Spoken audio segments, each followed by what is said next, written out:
The following program is a Town of Colony television production of the William K. Sanford Town Library. It goes all my life's a circle, sunrise and sundown. The moon rolls through the nighttime till the daybreak comes around. And all my life's a circle, but I can't tell you why. Seasons spinning round again, the years keep rolling by. Top of the morning or the afternoon. I'm Joe Doolittle. And I'm Kate Detting. And this is Story by Story. Celebrating the human spirit. And Kate Detting and I are storytellers, and we have made a profession almost profession. Well, you're more professional than I am. As really students of storytelling. We like many aspects of storytelling. Matter of fact, I guess we like all aspects of storytelling. Doing the facts and the figures is a little tedious, but it's necessary when you're producing events. That's right. And we produce events, and we are the host of this show, and we're going to talk about storytelling, and we're going to give you some examples of storytelling, and we're going to give you the status of what's going on, and we've got a really wonderful guest storyteller here for you to listen to. One of the first local storytellers I ever heard. That's true. Last century. Last century. Oh, wow, that's a whole time fob, isn't it? Well, I'm sitting here just kind of feeling overwhelmed and soaked in the wonder of summer. Okay. I mean, I've never known wet like we've had it, and the breaks in between have been wonderful summer days, but I'm just overwhelmed by some of the wet weather. And I noticed on a trip to the Finger Lakes that farmers hadn't been able to hay and things like that just because of all this stuff that's going on in the weather. So I've been spending some of my summer in the Finger Lakes and up north at Lake George. What have you been doing with your summer? I went to the National Storytelling Conference in Kansas City. There is a National Storytelling Conference? Yes, and there's a National Storytelling Organization. The National Storytelling Network. It's NSN, and I'm going, and those letters stand for National Storytelling Network. Storynet.org. And when you have a National Storytelling Conference, how many people show up? I'm guessing there were about 200 people there. Wow, that's a pretty good number. 1,300 membership. Wow, that's great. Mm-hmm. And now, do you learn things? Do you meet people? What happens at a conference like that? Well, you do that. It's more workshops than concerts of storytelling. Mm-hmm. But every time you talk to somebody, you hear what they're doing. You learn things that way. There are also special interest groups in the National Storytelling Network, such as I belong to, and the Producers and Organizers Special Interest Group. There's one on storytelling in schools, through high school. There's one in higher education, storytelling in organizations like businesses. The Healing Arts Alliance. And the Healing Storytelling Interest Group is one that I'm a member of too. We share that producers one. And I want to just talk about it for a minute because I wasn't at the conference, but the Healing Storytelling Alliance is about 200 storytellers with a range of interests in the healing arts. And one of the things that I think is exceptional is that we'll get the schedule out to you. We have monthly conference calls with a featured storyteller talking about an application of storytelling in people with family and child abuse, a whole range of work in prisons, in hospices and things. Mental health. And here's the really neat part. These are all archived because we record them. So if you go to www.healingstory.org, you can look at the lineup and you can listen to these resources. And there's bibliographies. And like many of the other special interest groups, there are great resources if you're teaching, if you are pastoring, if you are just interested in a topic. So I commend the whole organization to you. I couldn't go to the conference this year, but it's really a wonderful program, and we'll feature more about the healing storytelling conference calls on our upcoming programs in the future, because one, I'd like to promote it. Two, I think you'd be interested, and the best part of it, they're free. So, Well, if you, as most people do, I think these days, you've got a phone plan that yeah. you can call throughout the United States. It's a one fee to call anywhere you want in the United States for however long you want. Right. So the only thing that potentially is the cost is the phone, but generally you've already prepaid that. So.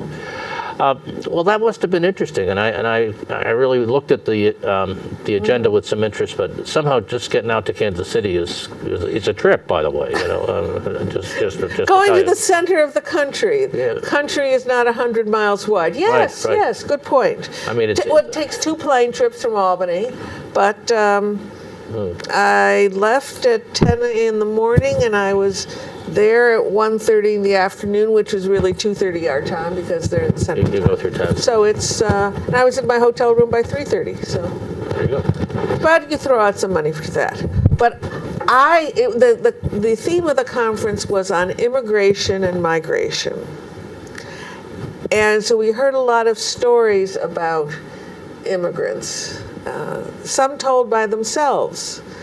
The Healing Storytelling Alliance had a pre-conference, a full-day pre-conference, and then they ended that day with a concert. The first teller was a fellow who said, "I grew up in Guatemala. My family made dolls. They're like folk art, kind of little dolls, not like all American Girl dolls. No. And it's a tradition that the children in Guatemala sleep with them under their pillows because they will listen to the bad dreams and help with them." Oh.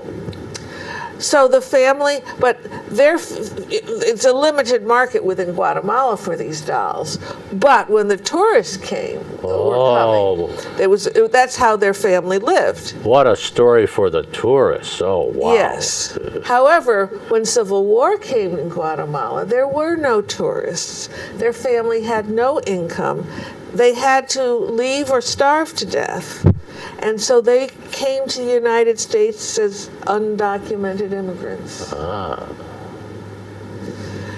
So I don't think, and then somebody else said, you have to remember that immigrants are very brave. They are coming to a place where they have to learn everything all over again. Usually a language, sometimes even an alphabet. Right. And everything, things like food. I didn't know this till I did research on Julia Child, but the gluten content in flour differs by region. And so she had a hard time figuring out the recipe for French bread because the gluten content in flour in France is different than the gluten content in the United States. Things you never knew. So if you're used to making, and I think Margaret French said, because she used to be married to a man from India, that little Indian tortillas. I know that's just completely wrong. Right. But anyways, a little thing that bread-like thing that you fry up. The flour here isn't the same as in India. So what you really crave for, you can't even make. Yeah. So, immigrants are brave. They've probably come. You don't leave your home country for a trivial matter. No, you don't. And you leave a lot behind. And then one fellow said, he was working with Sue O'Halloran in Chicago. Mm-hmm. She has been working for many years to bridge races together. And she has a website, racebridges. It's either .org or .com. But Race Bridges. RACE, Bridges, no hyphens or anything. Just Google that, you'll find it. And she talked to a fellow who was from Vietnam. The boat he was on to escape Vietnam sank. Luckily, a gas container came by. He clung to that for 2 days. Was rescued by Cambodian fishermen who were not supposed to. It was against the law to do that, but they rescued him, and he got into a refugee camp in Cambodia. And he made friends with a young man called Tom, who had been in the camp for 7 years. And they were friends, but one day, this young man found Tom, and he had hung himself from a tree. He just couldn't take it anymore. Couldn't take it anymore. Oof. And he told Sue that, this is the first time I've told anyone that story about Tom. And later he told it in a gathering, a public storytelling event. And afterwards he told Sue, I now feel that I'm home. People have listened to my story, where I'm from, and now I feel that I'm home here. As you were talking, I'm reminded of a line from a book by Barry Lopez called Crow and Weasel, which is about 2 Indians, braves, and they meet a character who makes the line, sometimes people need story more than food. Our stories care for us. And in a way, as terrible as that story was, the expression of the story actually is a carrying event in the lives of the teller, and also, I think, in the lives of the listener. So that's a remarkable. Now, the web. And just one more little thing is another speaker said she was doing work in a school in Michigan, and a 3rd grader who was an immigrant said, I don't even know what to be afraid of here. Don't know. So I guess he was afraid of everything. Wow.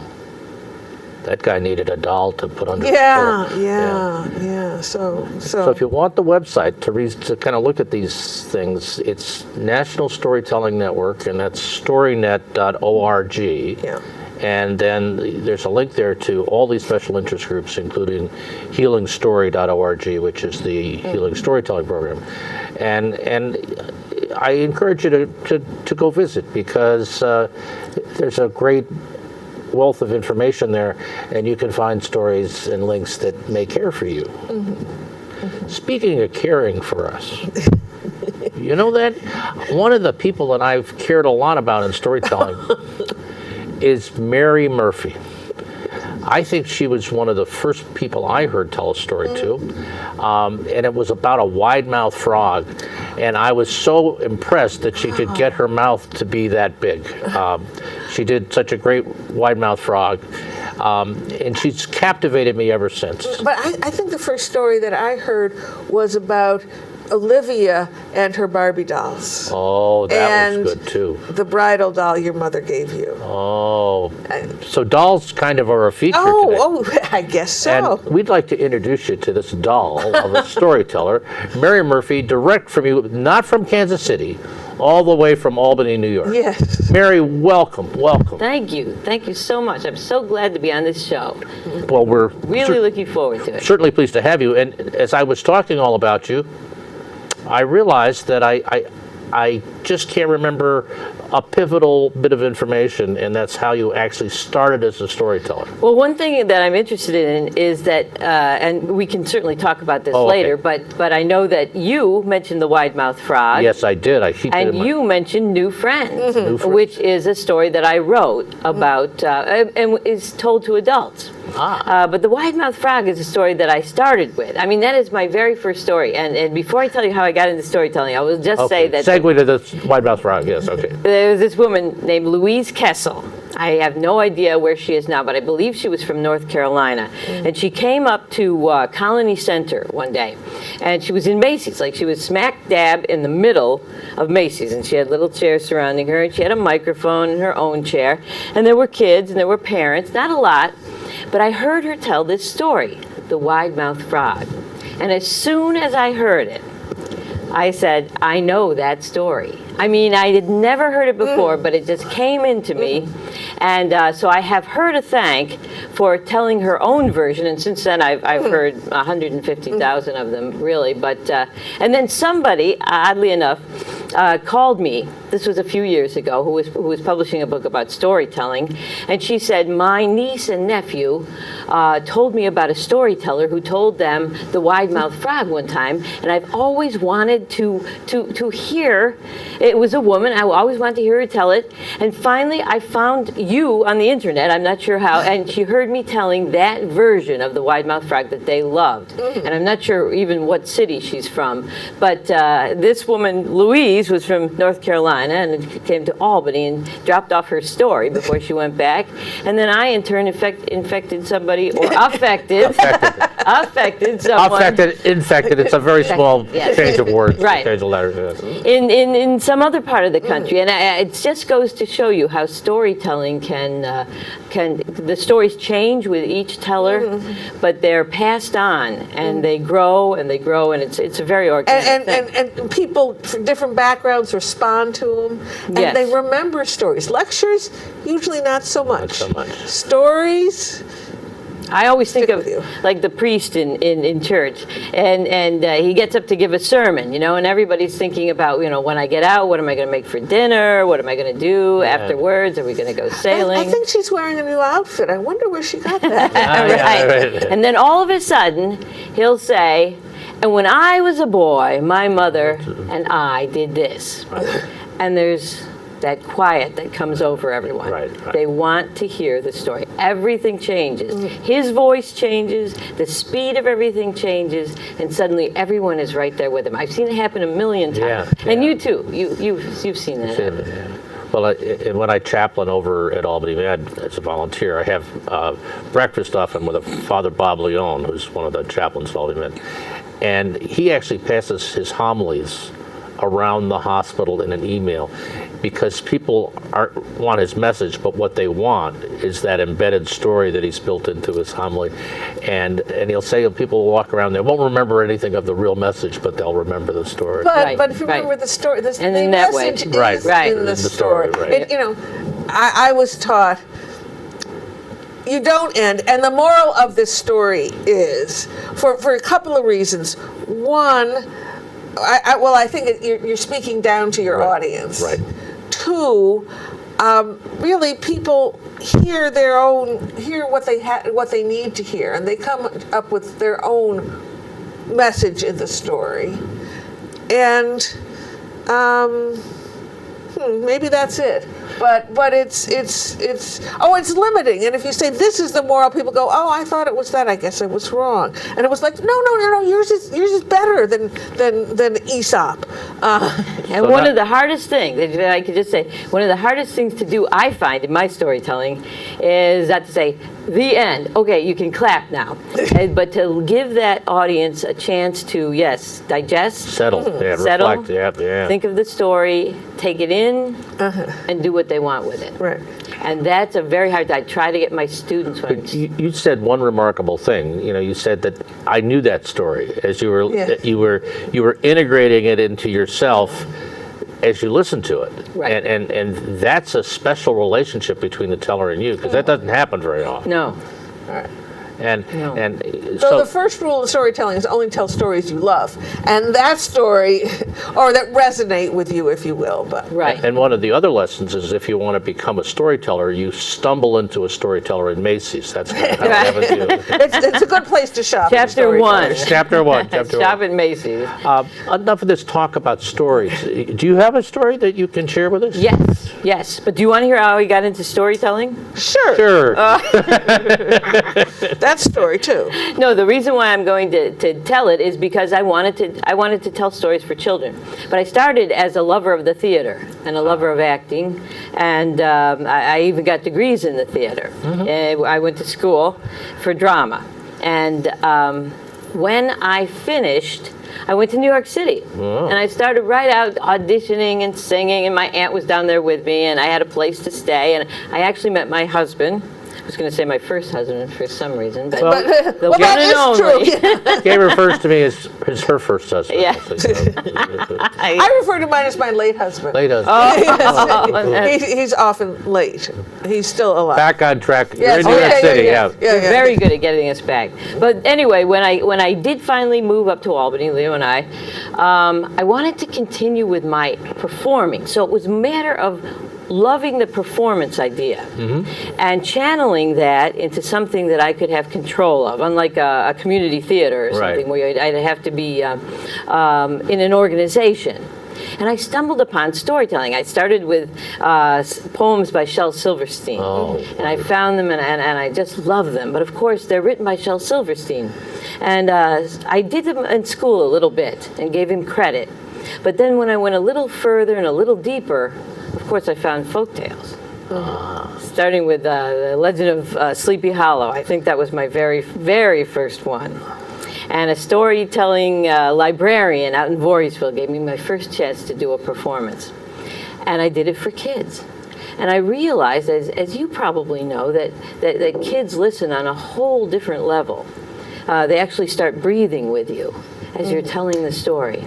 And little ones, preschoolers, if you do a gesture, they just do it. They're not, constant. It just happens. Right. And if they ask you a question, then the question sort of leads. It doesn't throw you off or say, no, wait a minute, I can't answer that. It just sort of organically changes the story.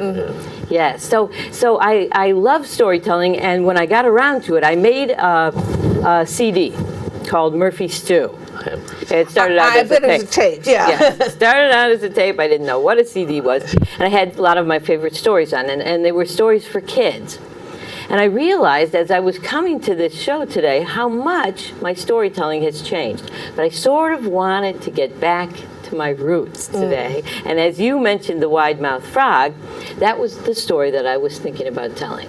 So if I may, that's a long introduction, I know, tell you. You're going to tell us the wide-mouthed frog. Oh, blessings of the day. Now, I'm just wondering if Joe's going to sing with me, that's all. I might. All right. I will, too. A long time ago, there was a little green animal hopping through the forest. Now, it wasn't just any kind of a little green animal, it was a frog. And it wasn't just any kind of a frog, it was a wide-mouthed frog. This frog's mouth was so big, it was as big as his whole body. And he was a very, very happy frog. But he had one problem. He was very, very curious. Always asking questions of all the other animals in the forest, and they were getting sick and tired of listening to him. But he didn't know that. So one morning he woke up, it was a beautiful day. And he hopped in the forest, and whenever he hopped in the forest, he had this little tiny song he used to sing. Wide-mouthed frog! Wide-mouthed frog! How very great it is to be a wide-mouthed frog! Boink! Oh, boink! Something fell down on top of the wide-mouthed frog and hit him right on top of the head. A whole bunch of somethings. He looked up and he saw that he was standing underneath a coconut tree, and a coconut had fallen down and hit him on top of the head. But while he was looking up in that tree, he saw the kind of animal that likes to climb up the tree and swing from the branches. It was a monkey. But it wasn't just any kind of a monkey. It was a mother monkey, and she had 4 babies. So the wide-mouthed frog looked right up at that mother monkey and said, Mother monkey, what do you feed your babies for dinner? Oh, said the monkey. I feed my babies bananas, coconuts, dates, and figs. Would you like to join us? And the wide-mouthed frog said, No, thank you, but have a very nice day. And as soon as he found out the answer to his question, he was happy. And he hopped on down the road, singing his little song. Wide-mouthed frog! Wide-mouthed frog! How very great it is to be a wide-mouthed frog! Uh-oh. But now the wide wide-mouthed frog got to the deepest, darkest, scariest part of the forest, and all around him on every side, little animals were running out of the forest, and they were motioning for him to run out of the forest too. But the wide-mouthed frog was so very, very curious that he kept on hopping until as he got back to the deepest, darkest, scariest part of the forest, and he saw a den. And in the den, he saw the kind of animal that has a mane and is king of the jungle. It was a lion. But it wasn't just any kind of a lion. It was a mother lion, and she had 4 babies. So the wide-mouthed frog hopped right up to that mother lion and said, Mother lion, Mother lion, what do you feed your babies for dinner? The lion said, Roar! I feed my baby squirrels and raccoons and other little animals in the forest. Would you like to join us? And the wide-mouthed frog said, No, thank you, but have a very nice day. He started hopping kind of fast out of that deep, dark part of the forest. When he got outside, though, and felt the warm sun pouring down on him, and he realized he was safe, he started singing his little song. You can sing that little song with me. All you have to do is make your mouth as big as you possibly can and widen up your eyes as wide as they possibly can and sing along. Wide-mouthed frog, wide-mouthed frog, how very great it is to be a wide-mouthed frog. Excellent. There's some very big mouths in this room, I'll tell you. Now, don't you think it's time for the little wide-mouthed frog to go home and see his own mommy and eat his own dinner? Well, that's what I thought. But the wide-mouthed frog was so very, very curious that he kept on hopping. And he made a mistake. For he came to a river. And in that river there was that long green kind of animal with a big wide mouth of its own and a row of white shiny teeth. It was a crocodile. But it wasn't just any kind of a crocodile. It was a mother crocodile, and she had 1, 2, 3, 4 babies. And so the wide-mouthed frog hopped right up to that mother crocodile and looked up at her and said, Mother crocodile, Mother crocodile, what do you feed your babies for dinner? And the mother crocodile got a great big crocodile smile on her face. And she looked down at that little wide-mouthed frog. And she said, I feed my babies wide-mouthed frog.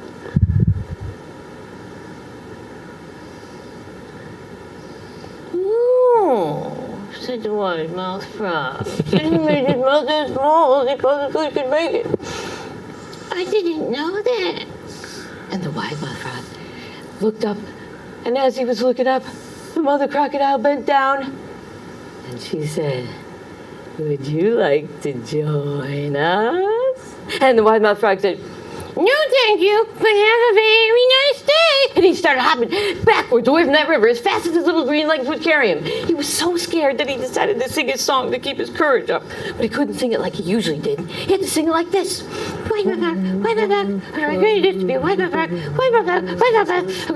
He kept singing and hopping and singing. Till last he got back to his own house.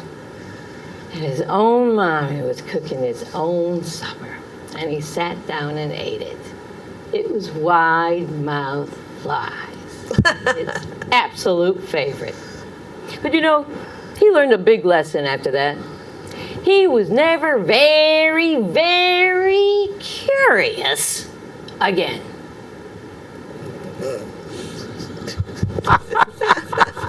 Thank you. You're welcome. Better than I remembered it. Oh, it takes me back to my roots. Oh, man. I love it. I love it. And how kids would jump in and say what the animal was and sing the song and everything.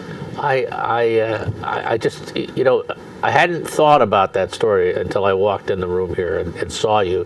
And it was early in my collection with you saying, "Oh, Mary's your wide-mouthed frog." So there you go. Of course, Yep. there's a great big hairy toe comes from that era too, I think. Right, Which right. is not. I know this is not a toe, but it's the closest I can come to at the moment. I saw that in one of those Appalachian folktales book, and it was rather short, and it was rather gruesome, chopping off the toe and everything. But I wanted to tell it for little kids, and so I found something by a woman named Anne Rockwell, and she had written a book called Thump, Thump, Thump. It was a picture book, and it was very short. And it told about a big monster who was looking for his toe because it got cut off while he was sleeping, and he found it, and he was happy. And that sort of gave me the impetus to take a story that maybe isn't for kids necessarily and turn it into something that little ones would like, always making sure that there's sort of these boundaries of safety for them. Not cleaning it up or cleansing it or anything, but just making sure that they can relate to it and enjoy it on their level. But when I heard the story the first time, you were telling it to either at a celebration or a story circle meeting, so it was really not a group, it wasn't an audience of young kids. So you actually changed the venue in a way for that story, and I'll bet you that some of the bigger people that were watching the show enjoyed that story just as much as the little people, and I bet you they even sang along. Yes, Well, I bet they did. Storytellers, by and large, are pretty much in touch with their inner child, or sometimes the inner child is at the surface. It could be. Could be. It certainly is in this group of storytellers. That's true. See, but you bring up a good point, I think, when you say that adults are willing to listen. Because when I started, and I don't know how many years ago that was, but I would go into a school, and there would be a nice group of kids in front of me, and in the back, the teachers are grading papers, or they're walking in and out, or they're not really paying attention. And I don't mean anything against teachers now when I say that. I'm thinking in terms of adults. Or you go to a library, and the parents are chit-chatting in the back. And I think it was at that time when I started that storytelling was thought of as something for kids. Now, do you find that true, or did you find that true when you started out? Because I know neither one of you really started out in schools or telling stories that way. Am I right? Well, I started out telling my kids stories. Oh. So in a way, that was the early venue. And I was reading to my son's first grade and second grade classes, and I read a story by J. O'Callahan. I said, "Oh, I can tell this," and it was like I had 5 pages of notes. It was like it was not but it worked. But it worked, and I got the Herman the Worman, and I like my Squirman. I like being down in the ground, something like that. Well, did you have that experience then? I'm glad to hear you say that. Well, yeah, that I did some birthday parties, and I had to explain that that people need to listen when I'm telling a story, and if the parents are chatting in the background, which I understand why they want to do it because they haven't seen each other, it really is distracting for me and it's distracting for the kids. So if they want to do that, they need to go to another room. But if they want to join in, and if I'm having a public performance, I like to have families sit together because I go, then you're really sharing the story. Right. And whenever the kid, what I really love about that is whenever their kid joins in, the parents are going, "That's my kid. My kid. Did you hear that? My kid." He sang the loudest of everyone. Yes. So I call that a double beaming effect. The kid is beaming because the kid did it, and the parents are beaming because it's their kid. It's their kid. Yeah. That's right. So right. But it's the sense that you're a storyteller. Oh, well, why don't you talk to the children's library? Right. Yes. Right. Why don't you? Yes. It was relegated, or so it's. Storytelling Right. is not. I have a bumper sticker. Storytelling is not just for kids. That's right. That's right. And I think gradually one of the biggest changes I've seen in storytelling is that that's just not true anymore. Well, and I think I can remember, for me, the story circle, our guild, was the introduction because my wife Gay saw a notice in the paper and said, "This is what you do." And I've been telling stories in my staff development work, in my graduates classes and stuff, but I hadn't been telling the kids except for my own, and maybe a little at Sunday school. But that was a group, and then when I came back to the area from Buffalo, I went to a guild meeting, and people were talking about only having a venue for, this very problem. And we got together, and that's how Story Sunday started, was we said, well, we can fix this. Carol Connolly and Jane Ainsley did a public celebration. Yeah.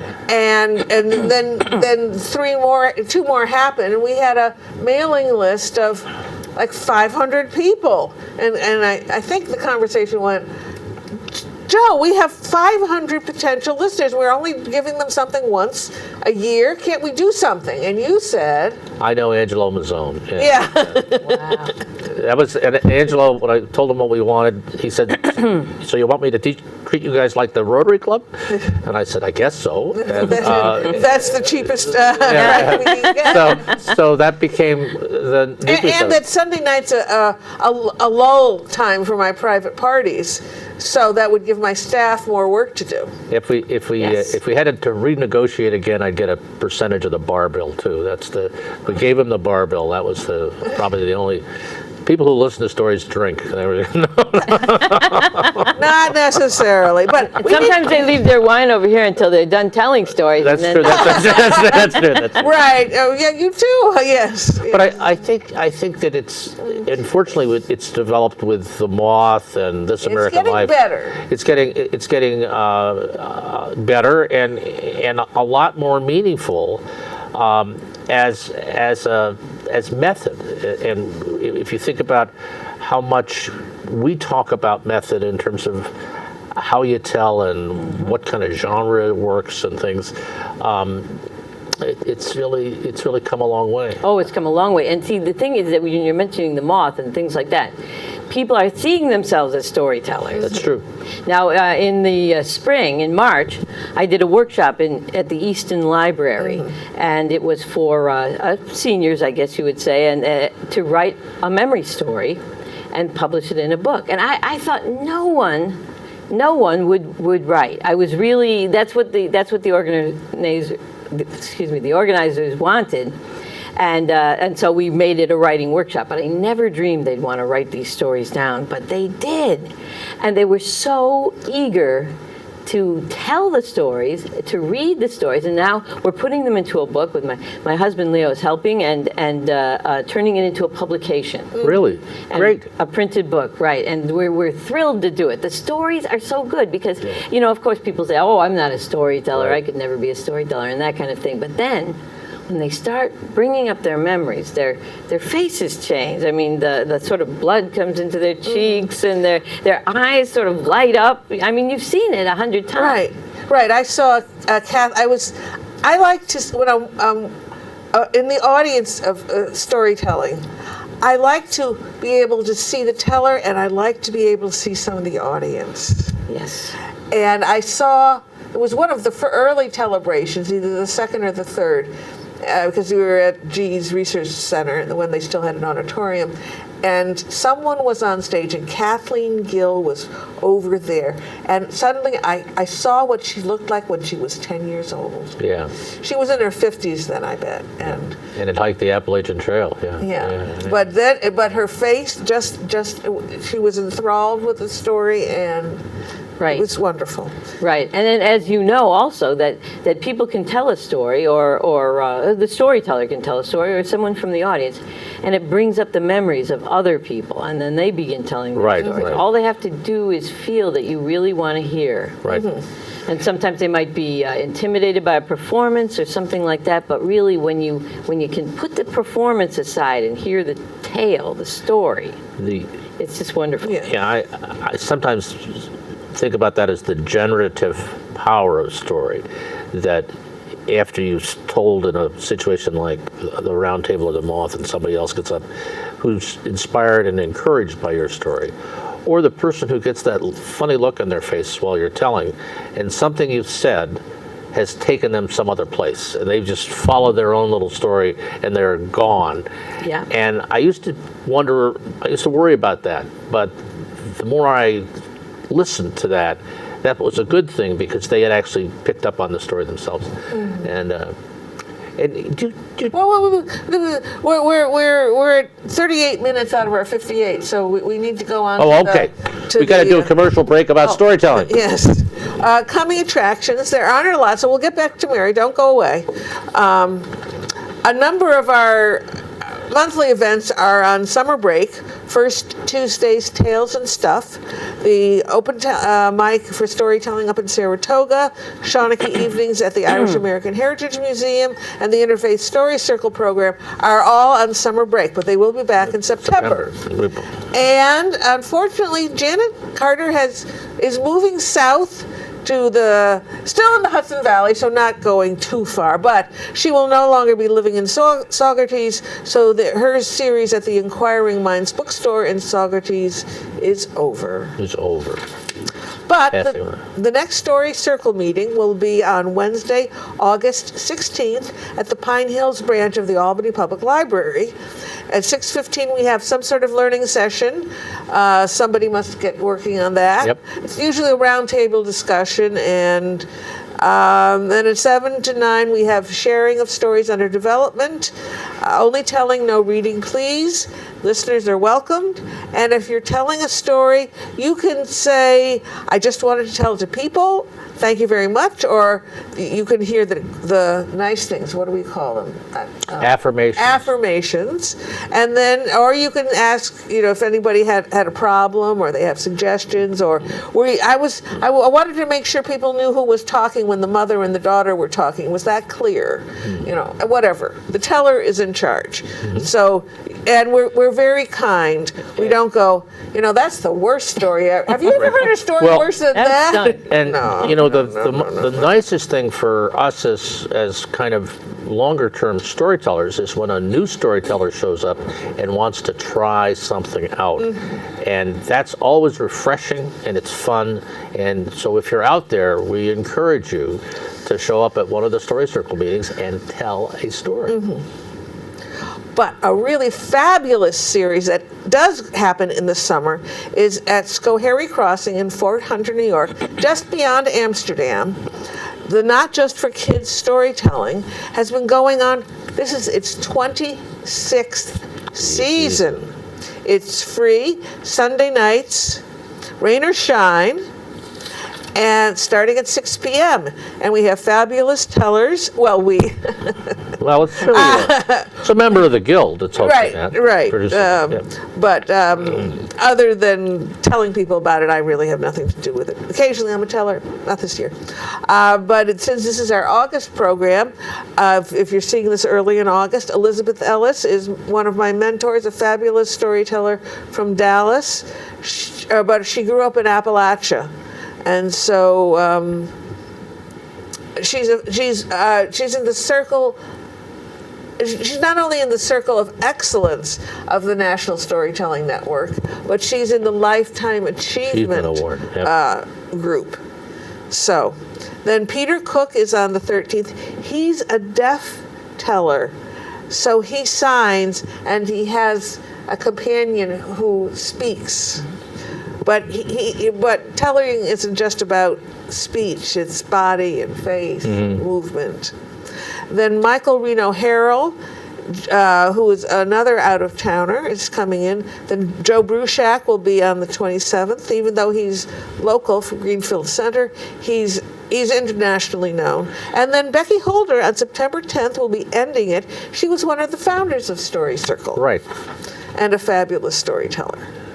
And then just to give you a little preview of series coming back to life in September, First Tuesdays, Tales and Stuff, which Joe organizes at Arthur's Market in the Stockade in Schenectady. We'll have Dan Testo on September 5th. That's the day after Labor Day. Day after Labor Day, first Tuesday, and Dan Testo is a member of the Guild who's not been all that active except for what he's done in his teaching roles, and he's retired, and I cross-trail with him at Jumping Jacks in Scotia, and I said, you should tell. So come out on that first Tuesday after Labor Day, and Dan will have about 25 minutes of stories, and there's an opportunity for anybody to perform. So, and then the 125th Story Sunday will be with October 1st, featuring Mary Murphy and Barbara Chapitis at the Glenn Sanders Mansion, 5 to 8. Choices of 3 different entrees. Is there a title yet? There's no title Not yet, but it title will yet, but- involve ghost stories. Ghost stories. Ooh. Ooh. Scary Thank you stuff. for saying ooh, yes. Barbara used to be one of the snickering witches. She's got ghost Sniggering. stories. Sniggering. No, snickering. Snickering, not sniggering. Okay. And then just some save the dates. Story Sunday will be happening 5 times this season. It's 19th season, 19 years. My goodness. Longer than some marriages. We are married, not to each other. But 2 in October, January, February, and April. Then we also have a season at Proctor's, 2 o'clock on Sunday afternoons, called Word Plays, with these 5 topics. And our celebration will be on November 12th. Stories about challenges. Challenges. And then there's also a spin-off of Word Plays at the Cabaret in Fort Salem, well, in Salem, New York, at the Fort Salem Theater. And we're at our 4th season there. And if you can't get out, or if TV is driving you crazy because nothing is new or worth watching, come to our YouTube channel, storycircle.org. Click on YouTube, and over 200 stories, mostly from this TV show, are available on demand, as they say. And that's quite a lineup for us taking the summer off, don't you know? Yes. There you go. Yes. So now we have 12 minutes left. All right. Got a 12 What minutes? should we talk? You have a 10-minute story? No, I don't have a 10-minute story, but I'd much rather talk to you. But I will tell a story. Okay. This is another throwback story. And Is this like a fish that you throw it back because you don't want to keep it? Or No, what? it's like you jump in after Oh, it. okay. And it's called the split dog. I had me a little dog once. Was the best rabbit hunting dog you ever saw. Well, he was running after a rabbit one day, and some fool had left a scythe lying in the grass with the blade pointed straight up. Well, my little dog was running so hard and so fast that he didn't see it. He ran smack into it, and it split him open from the tip of his nose right straight on down his tail. Lucky thing I saw it happen. And I ran over my little doggy and I said, oh no. But I scooped up half of my dog in one hand, and I scooped up the other half of my dog in the other hand, and I slapped them back together again. And then I took off my coat and I wrapped him up in that right quick. I could see he was still breathing, and I didn't want to lose this little doggy of mine, so I went home and put him in a box. And I put him near the stove at night so he'd be warm. And during the day, I brought him outside and let the warm sunshine pour down on him.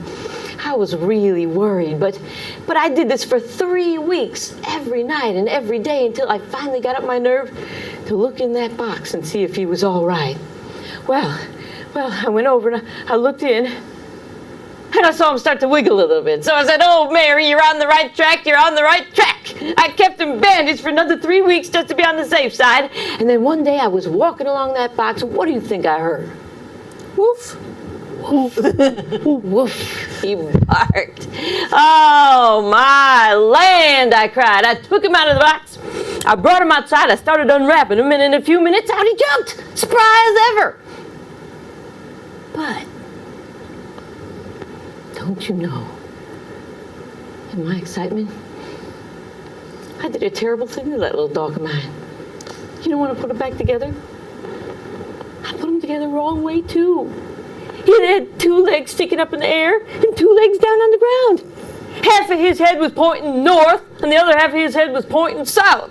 I just looked at my weird dog and I said, I ruined my little doggy. I just ruined him. My little dog was looking at me with half of his tongue going, Lord knows where the other half was, but I think it was down by his tail. Well, I was crying and he's panting. But all at once, my little dog saw another rabbit. And he took off running after it.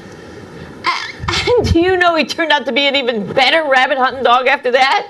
He'd run on 2 legs, and when he got tired, he'd just run on the other 2 legs. My little doggy could run, going, and coming. And you know what else he could do? He could bark at both ends. That's the story about my dog.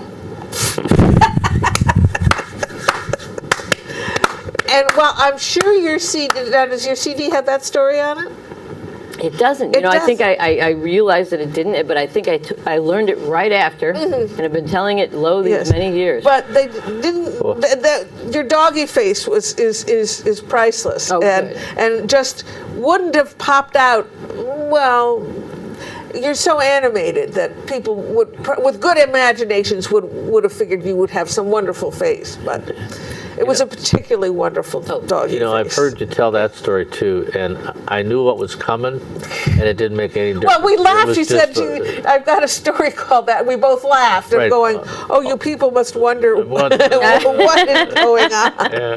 Well, that's one of those stories that bridges the gap too. I mean, adults love that story, and kids love that story, and kids will see it one way, and adults will see it another. So it's a story that you don't have to change that much for either group. I don't know if you've had that experience. You no, don't have to make it simpler, and you don't have to make it more sophisticated. It's just enjoyable for both groups. And you certainly don't want to get into any detail on the anatomy of that story. Oh no! Right, because I'm going, well, what happened? What was the other side of the Yeah. the face was yeah. where, And you're thinking about your own dog, and they say, "Wait a minute, I don't want to think about my own dog." No. And also, when it's kids, I say, "I slapped them back together again." I sort of mush them up a little bit, just to give a little more color to it, a little more flavor. But you went like this. But maybe in the time we have left, we could talk about this kind of stuff. Now, I'll be at a number of nursing homes and rehabilitation centers and senior centers over the rest of the summer, and the story Sundays are adults. not just for kids, storytelling and all of that kind of thing. So it sort of brings us to the fact that stories are for everybody, and tellers now sort of. I mean, I've gotten older. I don't know. I probably don't look it, but I've gotten a little bit older. And I don't have the energy I once did. I don't have the energy to go into a school and have all these kids in front of me and keep them spellbound. And when you talk all these kids, you're talking an assembly of 3, 4. 500. Yeah. Oh, easily. Yes. With a microphone, and that's all you've got between you and them, and those kids. Right. So I enjoy telling the stories where I can sit still, and I sort of had to learn a new way of storytelling. I can certainly have still the energy in my own face, my own way of telling, but now I sort of take it in more and tell it and watch their mannerisms and watch how they're giving me back so much. It's a quieter storytelling, but nonetheless, it's a very rewarding kind of storytelling. And of course, we talked about the fact that people then tell you their own stories. Yes. Or and just when people are having a conversation, they go, "That reminds me of when." Right. Right. Right. And that's You dropped a carton of eggs. I dropped. My son dropped a gallon of bubble fluid. I had made it up Well, right by the stairs. I'm reminded of one other event, and this is a little bit of a plug for the Story Circle meetings. The warm-up for the meeting, the centering process of each of us telling a short story or vignette about what the most interesting thing that happened or whatever, and the facilitator has to come up with that question. And that is actually wonderful drill for creating a story, because you don't know what's coming. You're spontaneous, or more spontaneous than you might be in another setting, and everybody's on an equal footing, so that the newbie was telling the same story as the old pro, and you get everybody into a mix of stuff, and that mix actually sets the theme of the meeting. I remember when Lois Hodges used to do little reflections on our meetings. She would often go back and said the theme was, and the theme would be whatever that question had been in terms of the response. So my point is, I think that yes, adults kind of get generative with stories, and often it doesn't take much more than a little bit of a question. No, or if you're in a writing workshop, which I've been in several recently, where they'll give you that free write time. And one time I was there, and the leader of the workshop, he said that it's the theme tonight, or for this question, is crushes that you had. And I didn't know, and I'm writing. He said, just write. Put pencil to paper and start writing. And all of a sudden, this crush came into my head. This time when I was a little kid, and I fell in love with Ray Bolger, who was in The Wizard of Oz. And I wrote about that. And it became a story for me. Yeah. It was just wonderful. I never entered the room with that. I was despairing when I started out. But if you give yourself a chance, there's a story in these things. I wasn't thrilled with the idea of story slams, which is a storytelling competition, but I've participated in some at the New England Storytelling Conference and at the National Conference, and they give you about a month's warning of what the topic is. And I've gotten 2 really good stories, I feel, out of that. Where Am I From, which is the final story on my Learning About Muslims CD. And then also on that CD is the story about children at the well, which was prompted by many stories, many people, many worlds. Many worlds, many stories. One heart. I don't know, something at the National Storytelling Conference. But you in won the 2010. competition then. That were exactly. Thank you very much. 2010, Los Angeles. So there was one of the other tellers said the math was wrong, and he really had won. But sour grapes. Sour grapes. Definitely. Yes, but. No one in our group. But anyways, yes, having a topic thrown at you and going, I don't have anything about that. Well, maybe I do. Yeah. And something I learned, Janine Laverty was also one of my mentors and teachers. When she did weekend workshops up in the Adirondacks, she was also developing a story at the same time. So not only was she teaching us, but she was going through this process herself. She had a number of exercises. And so that taught me, yes, she's been telling stories for 20 years, but each story is a new adventure. She I believe, described it as these were helping you develop a relationship with your story. Which to me, I translated as you figure out why you're drawn to it. Because I find once I can figure that out, I can come up with an intention of why I'm going to tell it, and that really focuses me on what needs to be included, what is just distraction or fluff. Right, and you said you have that beginning, middle, and end. Oh well, yeah, Structure. those are important things. Tom Weekly, I think, pointed that out to me the first time I told it at Story Circle. It was Ruth who used to come with him from Vermont. So once a story has a beginning, middle, and end, it'll be really good. I went, oh right, I remember that from English. Yeah. Crisis resolution. I got it too. That's also handy. And what I like to do too is focus in a small thing. It can be a very small thing, like watching a movie and developing a crush on somebody. You don't have to take a wider theme and tell it, and it's almost easier the smaller the incident, because then you can make that as rich as you want. Right. I tell my specialization is telling true stories about real people who made a difference, and I have a workshop on this, and I say, don't try to do an encyclopedia entry.